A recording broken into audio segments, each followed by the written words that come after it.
மதுரை நகரத்தை ஆண்ட பாண்டியன் அரசன் ஒரு நாள் பெரிய அறிஞர்களை கூவிச் சிந்தனை நடத்தினார். இந்த உலகத்தில் மிக எளிமையான உணவு எந்த தானியம் என்று மன்னன் கேட்டார். அறிஞர்கள் பலவிதமான பதில்களை கூறினார்கள். ஆனால் அரசன் தன் மனதிற்கு ஏற்ப பதிலை ஏற்றுக்கொள்ளவில்லை. பின்னர் அவன் சிவபெருமானிடம் வழிபட்டு பதிலை பெற வேண்டுமென முடிவு செய்தான்.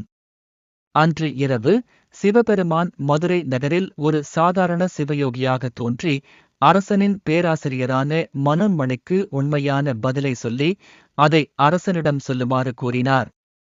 அந்த யோகி கூறிய பதில் உப்பே உலகில் மிக முக்கியமான உணவாகும் எனும் முடிவாக இருந்தது. அரசன் இதை கேட்டதும் தன்னிச்சையாக சிரித்தான். எப்படி உப்பு அனைத்து உணவுக்கும் மேலாக இருக்க முடியும் என்று சந்தேகித்தான். சிவபெருமான் தனது லீலையை தொடர்ந்தார்.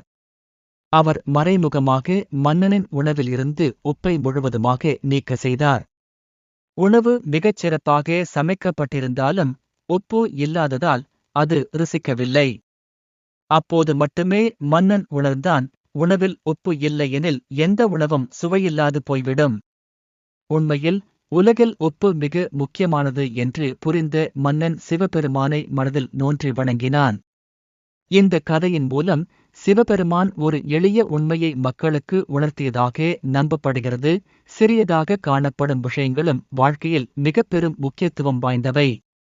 இவ்வாறு திருவிளையாடல் புராணம் சிவபெருமான் தனது பக்தர்களுக்கு உதவும் பல அதிசயமான கதைகளை தருகிறது.